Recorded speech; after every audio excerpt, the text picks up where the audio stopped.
ओम जय श्री हरि विष्णु। जय माता दी दोस्तों, आपके अपने चैनल धर्म साधना में आपका बहुत बहुत स्वागत है। माँ भगवती दुर्गा की कृपा आप और आपके पूरे परिवार पर सदा सर्वदा बनी रहे। दोस्तों, आज की वीडियो में मैं आपको सुनाने वाली हूँ सत्यनारायण व्रत की कथा। सत्यनारायण व्रत की कथा का श्रवण करने मात्र से ही समस्त प्रकार की इच्छाएं पूर्ण हो जाती हैं और भगवान सत्यनारायण की कृपा से सभी प्रकार के दुखों का अंत हो जाता है।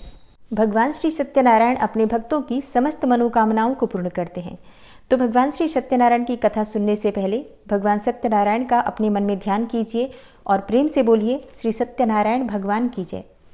एक समय की बात है, नैमिषारण्य तीर्थ में शौनकादि 88,000 ऋषियों ने श्री सूति जी से पूछा, हे प्रभु, इस कलयुग में वेद विद्या रहित मनुष्यों को प्रभु भक्ति किस प्रकार मिल सकती है तथा उनका उद्धार कैसे होगा। हे मुनिश्रेष्ठ, कोई ऐसा तप बताइए जिससे थोड़े समय में ही पुण्य मिले और मनोवांछित फल भी मिल जाए। इस प्रकार की कथा सुनने की हम इच्छा रखते हैं। सर्व शास्त्रों के ज्ञाता श्री सूत जी बोले, हे वैष्णवों में पूज्य, आप सभी ने प्राणियों के हित की बात पूछी है, इसलिए मैं एक ऐसे श्रेष्ठ व्रत को आप लोगों को बताऊंगा जिसे नारद जी ने लक्ष्मी नारायण जी से पूछा था और लक्ष्मीपति ने मुनिश्रेष्ठ नारद जी से कहा था। आप सब इसे ध्यान से सुनिए। एक समय की बात है, योगीराज नारद जी दूसरों के हित की इच्छा के लिए अनेकों लोकों में घूमते हुए मृत्यु लोक में आ पहुंचे। यहाँ उन्होंने अनेक योनियों में जन्मे प्रायः सभी मनुष्यों को अपने कर्मों द्वारा अनेकों दुखों से पीड़ित देखा। उनका दुख देखकर नारद जी सोचने लगे कि कैसा यत्न किया जाए जिसके करने से निश्चित रूप से मानव के दुखों का अंत हो जाए। इसी विचार पर मनन करते हुए वह विष्णु लोक में गए और वहां पर वह देवों के ईश नारायण की स्तुति करने लगे, जिनके हाथों में शंख, चक्र, गदा और पद्म थे और गले में वरमाला पहने हुए थे। स्तुति करते हुए नारद जी बोले, हे भगवान, आप अत्यंत शक्ति से संपन्न हैं। मन तथा वाणी भी आपको नहीं पा सकती है। निर्गुण स्वरूप, सृष्टि के कारण भक्तों के दुख को दूर करने वाले हैं। आपको मेरा नमस्कार है। नारद जी की स्तुति सुनकर भगवान विष्णु बोले, हे मुनिश्रेष्ठ, आपके मन में क्या बात है? आप किस काम के लिए पधारे हैं, उसे निसंकोच होकर कहो। इस पर नारद मुनि बोले कि हे प्रभु, मृत्युलोक में अनेक योनियों में जन्मे मनुष्य अपने कर्मों के द्वारा अनेकों दुखों से दुखी हो रहे हैं। हे नाथ, आप मुझ पर अगर दया रखते हैं तो बताइए कि वो मनुष्य थोड़े प्रयास से ही अपने दुखों से कैसे छुटकारा पा सकते हैं। भगवान श्री हरि बोले, हे नारद, मनुष्यों की भलाई के लिए तुमने बहुत अच्छी बात पूछी है। जिसके करने से मनुष्य मोह से छूट जाता है, वह बात मैं तुमसे कहता हूँ, उसे सुनो। स्वर्गलोक और मृत्युलोक दोनों में एक दुर्लभ उत्तम व्रत है जो पुण्य देने वाला है। आज प्रेमवश होकर मैं उसे तुमसे कहता हूँ, तुम ध्यान पूर्वक सुनो। श्री सत्यनारायण भगवान का यह व्रत अच्छी तरह विधान पूर्वक करके मनुष्य तुरंत ही यहाँ सुख भोग कर मरने पर मोक्ष को प्राप्त करता है। श्रीहरि के वचन सुनकर नारद जी बोले कि उस व्रत का फल क्या है और उसका विधान क्या है, यह व्रत किसने किया था, इस व्रत को किस दिन करना चाहिए, सभी कुछ विस्तार से बताइए। नारद की बात सुनकर श्री हरि बोले, दुख और शोक को दूर करने वाला, यह सभी स्थानों पर विजय दिलाने वाला है। मानव को भक्ति और श्रद्धा के साथ शाम को श्री सत्यनारायण की पूजा धर्मपरायण होकर ब्राह्मणों और बंधुओं के साथ करनी चाहिए। भक्ति भाव से ही नैवेद्य, केले का फल, घी, दूध और गेहूं का आटा सवाया लें। गेहूं के स्थान पर साठी का आटा, शक्कर तथा गुड़ लेकर और सभी भक्षण योग्य पदार्थों को मिलाकर भगवान का भोग लगाएं। ब्राह्मणों सहित बंधु बांधवों को भी भोजन कराएं। इसके बाद स्वयं भोजन करें। भजन कीर्तन के साथ भगवान की भक्ति में लीन हो जाएं। इस तरह से सत्यनारायण भगवान का यह व्रत करने पर मनुष्य की सारी इच्छाएं निश्चित रूप से पूरी होती हैं। इस कलिकाल में अर्थात कलयुग में मृत्युलोक में मोक्ष का यही एक सरल उपाय बताया गया है। भगवान श्री हरि विष्णु ने कहा, यह सत्यनारायण व्रत सभी प्रकार के दुखों जैसे शारीरिक दुख, मानसिक दुख, शोक आदि का समन करने वाला है और धन धान्य की वृद्धि करता है, सौभाग्य अखंड करता है और संतान प्राप्ति के लिए किया जाता है। कलयुग में यह सबसे छोटा सा उपाय है। इस प्रकार श्री सत्यनारायण भगवान की कथा का प्रथम अध्याय समाप्त हुआ। प्रेम से बोलिए, श्री सत्यनारायण भगवान की जय। सत्यनारायण व्रत का दूसरा अध्याय। श्री सूत जी बोले, हे द्विजों, अब मैं पुनः पूर्व काल में जिसने इस सत्यनारायण व्रत को किया था उसे भली भांति विस्तार पूर्वक कहूंगा। आप सब ध्यान पूर्वक सुनिए। एक समय की बात है, रमणीय काशी नगरी में कोई अत्यंत निर्धन ब्राह्मण रहता था। भूख और प्यास से व्याकुल होकर वह प्रतिदिन पृथ्वी पर भटकता रहता था। ब्राह्मणों से प्रेम करने वाले भगवान ने उस दुखी ब्राह्मण को देखकर वृद्ध ब्राह्मण का रूप धारण करके उस द्विज से आदरपूर्वक पूछा, हे विप्र, प्रतिदिन अत्यंत दुखी होकर तुम किस लिए पृथ्वी पर भ्रमण करते रहते हो? हे द्विज श्रेष्ठ, यह सब बतलाओ, मैं सुनना चाहता हूँ। ब्राह्मण बोला, हे प्रभु, मैं अत्यंत दरिद्र ब्राह्मण हूँ और भिक्षा के लिए ही पृथ्वी पर घूमा करता हूँ। यदि मेरी इस दरिद्रता को दूर करने का आप कोई उपाय जानते हो तो कृपा पूर्वक बतलाइए। वृद्ध ब्राह्मण बोला, हे ब्राह्मण देव, सत्यनारायण भगवान विष्णु अभिष्ट फल को देने वाले हैं। हे विप्र, तुम उनका उत्तम व्रत करो, जिसे करने से मनुष्य सभी दुखों से मुक्त हो जाता है। व्रत के विधान को भी ब्राह्मण से यत्न पूर्वक कहकर वृद्ध ब्राह्मण रूपधारी भगवान विष्णु वहीं पर अंतर्ध्यान हो गए। वृद्ध ब्राह्मण ने जैसा कहा है उस व्रत को अच्छी प्रकार से वैसे ही करूंगा, यह सोचते हुए उस ब्राह्मण को रात में नींद भी नहीं आई। अगले दिन प्रातःकाल उठकर सत्यनारायण का व्रत करूंगा ऐसा संकल्प करके वह ब्राह्मण भिक्षा के लिए चल पड़ा। उस दिन ब्राह्मण को भिक्षा में बहुत सा धन प्राप्त हुआ। उसी धन से उसने बंधु बांधवों के साथ भगवान सत्यनारायण का व्रत किया। इस व्रत के प्रभाव से वह श्रेष्ठ ब्राह्मण सभी दुखों से मुक्त होकर समस्त संपत्तियों से संपन्न हो गया।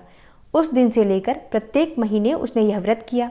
इस प्रकार सत्यनारायण भगवान के इस व्रत को करके वह समस्त पापों से मुक्त हो गया और उसने दुर्लभ मोक्ष पद को प्राप्त किया। हे विप्र, पृथ्वी पर जब भी कोई मनुष्य श्री सत्यनारायण का व्रत करेगा उसी समय उसके समस्त दुख नष्ट हो जाएंगे। हे ब्राह्मणों, इस प्रकार भगवान नारायण ने महात्मा नारद जी से जो कुछ कहा वह मैंने सब आप लोगों से कह दिया। आगे अब और क्या कहूँ? तब ब्राह्मण बोले, हे मुने, इस पृथ्वी पर उस ब्राह्मण से सुने हुए इस व्रत को और किसने किया? हम वह सब सुनना चाहते हैं। उस व्रत पर हमारी श्रद्धा हो रही है। श्री सूत जी बोले, हे मुनियों, पृथ्वी पर जिसने यह व्रत किया उसे आप लोग सुने।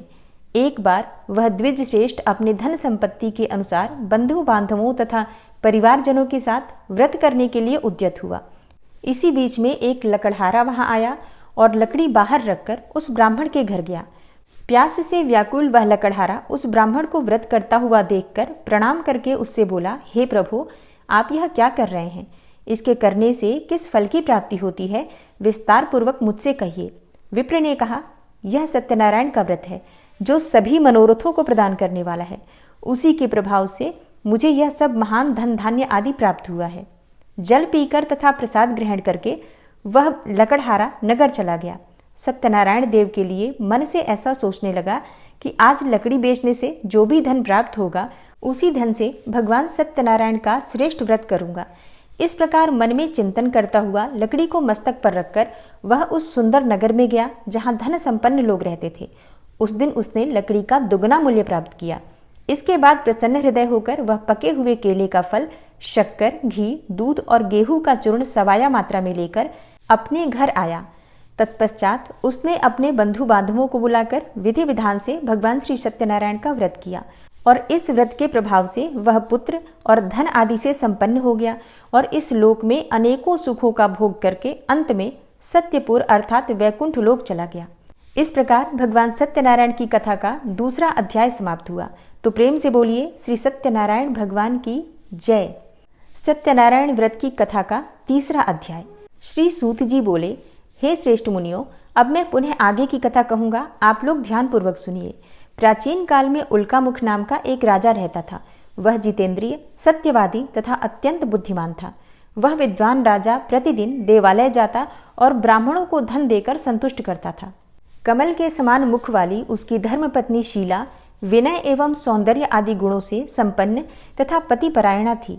राजा एक दिन अपनी धर्मपत्नी के साथ भद्रशिला नदी के तट पर श्री सत्यनारायण का व्रत कर रहा था। उसी समय व्यापार के लिए अनेक प्रकार की पुष्कल धनराशि से संपन्न एक साधु नाम का बनिया वहां आया। भद्रशिला नदी के तट पर नाव को स्थापित करके और राजा के समीप गया और राजा को उस व्रत में दीक्षित देखकर विनयपूर्वक पूछने लगा। साधु ने कहा, हे राजन, आप भक्ति युक्त चित्त से यह क्या कर रहे हैं?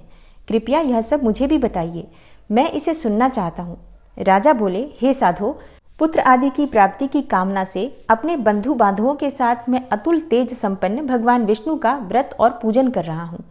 राजा की बात सुनकर साधु ने आदरपूर्वक कहा, हे राजन, इस विषय में आप मुझे सब कुछ विस्तार से बतलाइए। आपके कथनानुसार मैं यह व्रत और पूजन अवश्य करूंगा। मुझे भी कोई संतान नहीं है, इससे अवश्य ही संतान प्राप्त होगी। ऐसा विचार कर वह व्यापार से निवृत्त होकर आनंदपूर्वक अपने घर आया। उसने अपनी भार्या से संतति प्रदान करने वाले इस सत्यव्रत को विस्तार पूर्वक बताया तथा जब मुझे संतान प्राप्त होगी तब मैं इस व्रत को अवश्य करूंगा। इस प्रकार उस साधु ने अपनी भार्या लीलावती से कहा। एक दिन उसकी लीलावती नाम की सती साध्वी भार्या पति के साथ आनंद चित्त से ऋतुकालीन धर्माचरण में प्रवृत्त हुई और भगवान श्री सत्यनारायण की कृपा से उसकी वह भार्या गर्भिणी हुई। 10वें महीने में उससे कन्या रत्न की प्राप्ति हुई और शुक्ल पक्ष के चंद्रमा की भांति यानी दिन प्रतिदिन वह कन्या बढ़ने लगी। उस कन्या का नाम कलावती रखा गया। इसके बाद एक दिन लीलावती ने अपने पति से मधुर वाणी में कहा, आप पूर्व में संकल्पित श्री सत्यनारायण के व्रत को क्यों नहीं कर रहे हैं? साधु बोला, हे प्रिय, इसके विवाह के समय में यह व्रत करूंगा। इस प्रकार अपनी पत्नी को भली भांति आश्वस्त करके वह व्यापार करने के लिए नगर की ओर चला गया। इधर कन्या कलावती अपने पिता के घर में वृद्धि को प्राप्त होने लगी।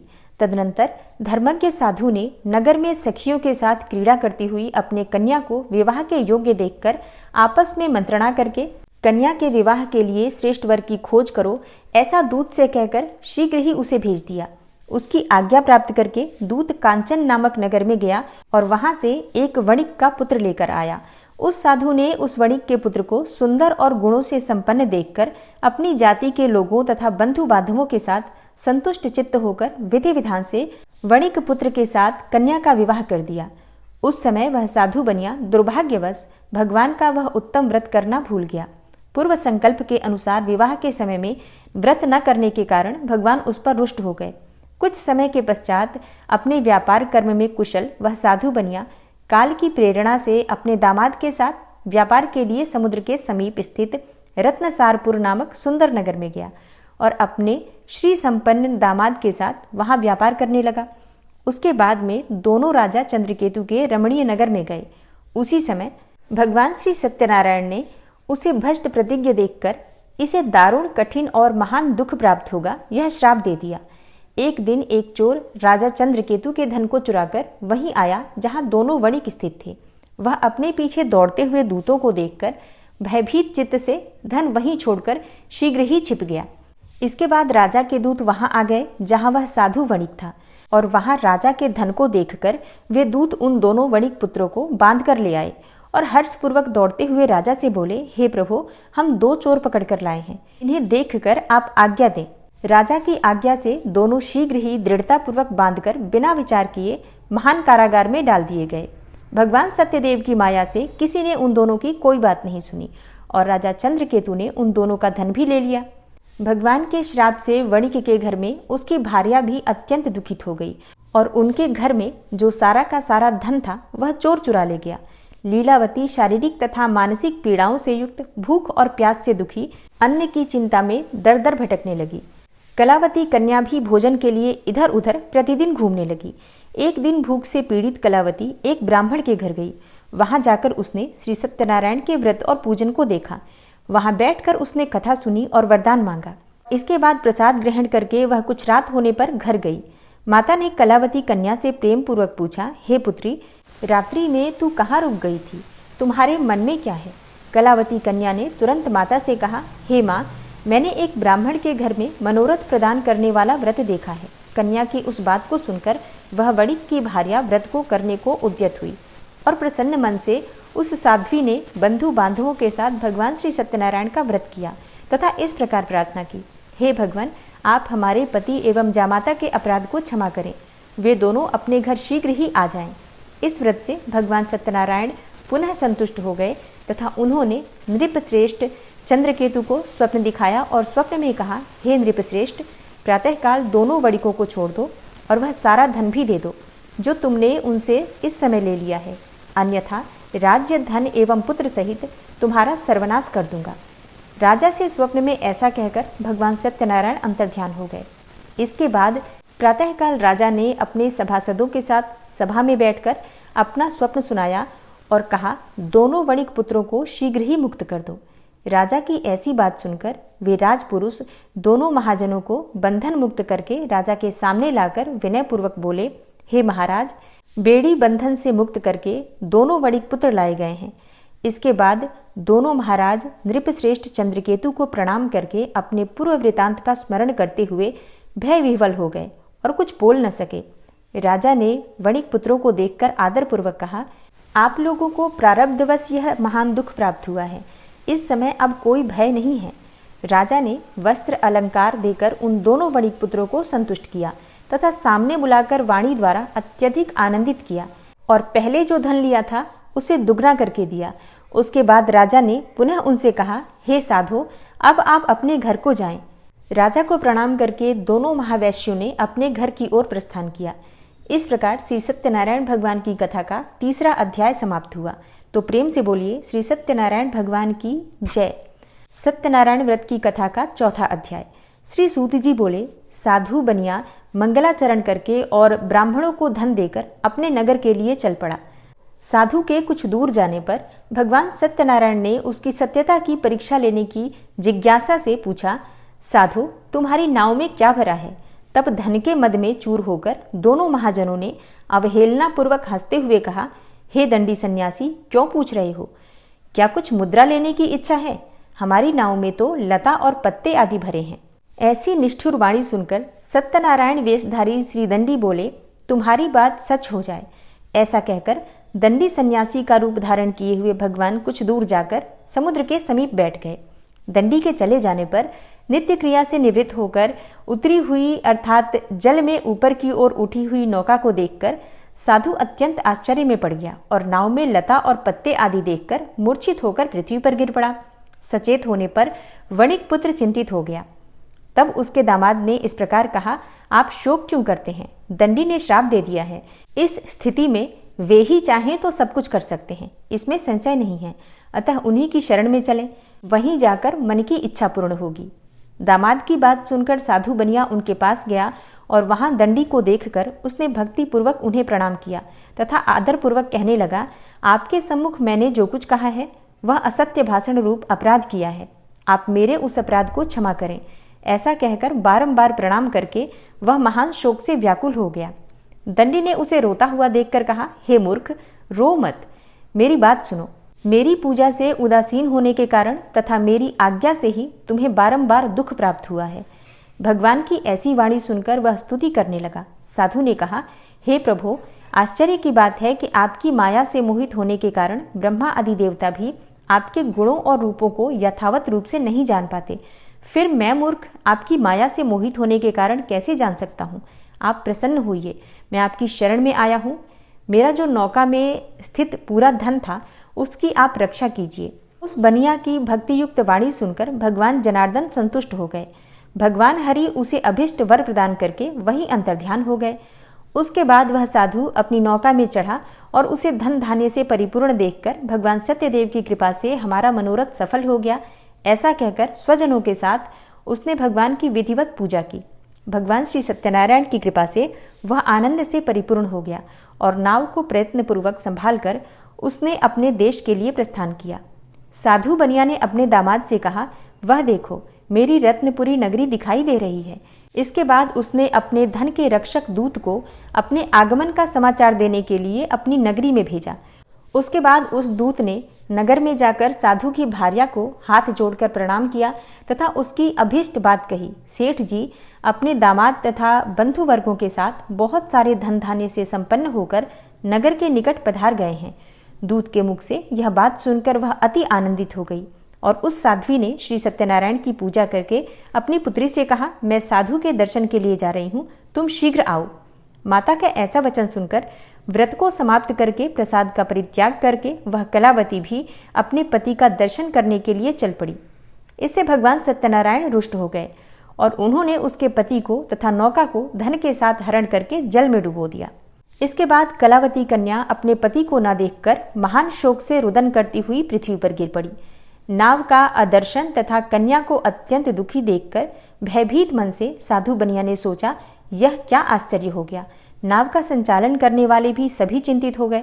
तदनंतर वह लीलावती भी कन्या को देखकर विह्वल हो गई और अत्यंत दुख से विलाप करती हुई अपने पति से इस प्रकार बोली, अभी अभी नौका के साथ यह कैसे अलक्षित हो गया। न जाने किस देवता की उपेक्षा से वह नौका हरण कर ली गई, अथवा श्री सत्यनारायण का महात्म्य कौन जान सकता है। ऐसा कहकर वह स्वजनों के साथ विलाप करने लगी और कलावती कन्या को गोद में लेकर रोने लगी। कलावती कन्या भी अपने पति के नष्ट हो जाने पर दुखी हो गई और पति की पादुका लेकर उनका अनुगमन करने के लिए उसने मन में निश्चय किया। कन्या के इस प्रकार के आचरण को देखकर भार्या सहित वह धर्मज्ञ साधु बनिया अत्यंत शोक संतप्त हो गया और सोचने लगा, या तो भगवान सत्यनारायण ने यह अपहरण किया है अथवा हम सभी भगवान सत्यदेव की माया से मोहित हो गए हैं। अपनी धन शक्ति के अनुसार मैं श्री भगवान सत्यनारायण की पूजा करूंगा। सभी को बुलाकर इस प्रकार कहकर उसने अपने मन में इच्छा प्रकट की और बारंबार भगवान सत्यदेव को दंडवत प्रणाम किया। इससे दीनों के परिपालक भगवान सत्यदेव प्रसन्न हो गए।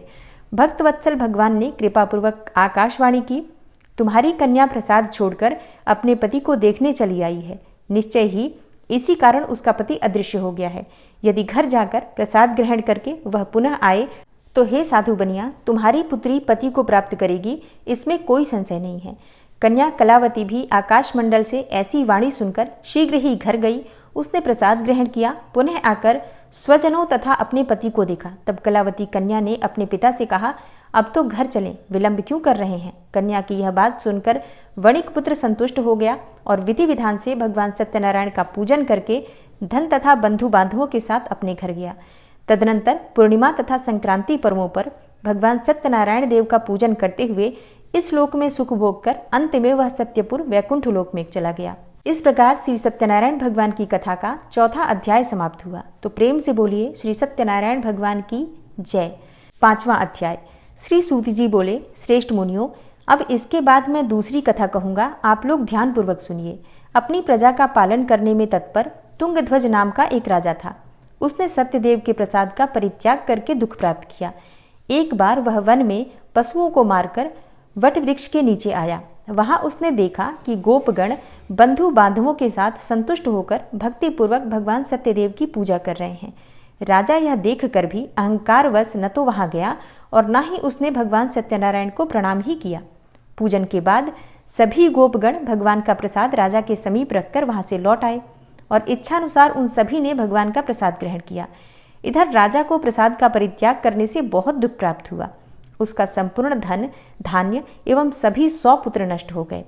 राजा ने मन में यह निश्चय किया कि अवश्य ही भगवान सत्यनारायण ने हमारा नाश किया है, इसलिए मुझे वहां जाना चाहिए। वहां श्री सत्यनारायण भगवान का पूजन हो रहा था।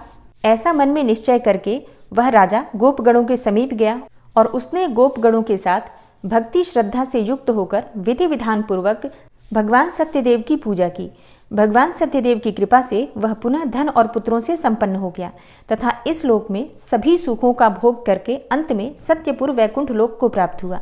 श्री सूत जी कहते हैं, जो व्यक्ति इस परम दुर्लभ श्री सत्यनारायण व्रत को करता है और पुण्यमयी तथा फल प्रदायिनी भगवान की कथा को भक्ति युक्त होकर सुनता है, उसे भगवान सत्यनारायण की कृपा से धन धान्य आदि की प्राप्ति होती है।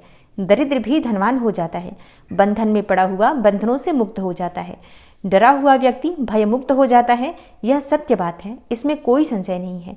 इस लोक में यह सभी इच्छित फलों का भोग करके अंत में सत्यपुर वैकुंठ लोक को प्राप्त करता है।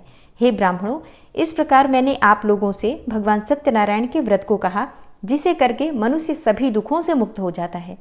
कलयुग में तो भगवान सत्यदेव की पूजा विशेष फल प्रदान करने वाली है। हे मुनीश्वरों, पूर्वलोक में जिन लोगों ने भगवान सत्यनारायण का व्रत किया था, उसके अगले जन्म का वृतांत कहता हूँ, आप लोग श्रद्धा पूर्वक सुनिए। महान प्रज्ञा संपन्न सतानंद नाम के ब्राह्मण सत्यनारायण व्रत करने के प्रभाव से दूसरे जन्म में सुदामा नामक ब्राह्मण हुए और इस जन्म में भगवान कृष्ण का ध्यान करके उन्होंने मोक्ष को प्राप्त किया। लकड़हारा भील गुहों का राजा हुआ और अगले जन्म में उसने भगवान श्री राम की सेवा करके मोक्ष को प्राप्त किया। महाराज उल्कामुख दूसरे जन्म में राजा दशरथ हुए, जिन्होंने श्री रंगनाथ जी की पूजा करके अंत में वैकुंठ लोक को प्राप्त किया। इसी प्रकार धार्मिक और सत्यव्रती साधु पिछले जन्म के सत्यव्रत के प्रभाव से दूसरे जन्म में मोरध्वज नामक राजा हुआ। उसने आरे से चीरकर अपने पुत्र की आधी देह भगवान विष्णु को अर्पित करके मोक्ष को प्राप्त किया। महाराजा तुंगध्वज जन्मांतर में स्वयंभू मनु हुए और भगवत संबंधी संपूर्ण कार्यों का अनुष्ठान करके वैकुंठ लोक को प्राप्त हुए। जो गोपगण थे वे सब जन्म जन्मांतर में व्रजमंडल में निवास करने वाले गोप हुए और सभी राक्षसों का संहार करके उन्होंने भी भगवान का शाश्वत धाम गोलोक प्राप्त किया। इस प्रकार श्री स्कंद पुराण के अंतर्गत रेवा खंड में श्री सत्यनारायण व्रत कथा का यह 5वां अध्याय पूर्ण हुआ। तो प्रेम से बोलिए श्री सत्यनारायण भगवान की जय, श्री लक्ष्मी नारायण की जय। जय जय श्री कृष्णा, जय श्री राधे।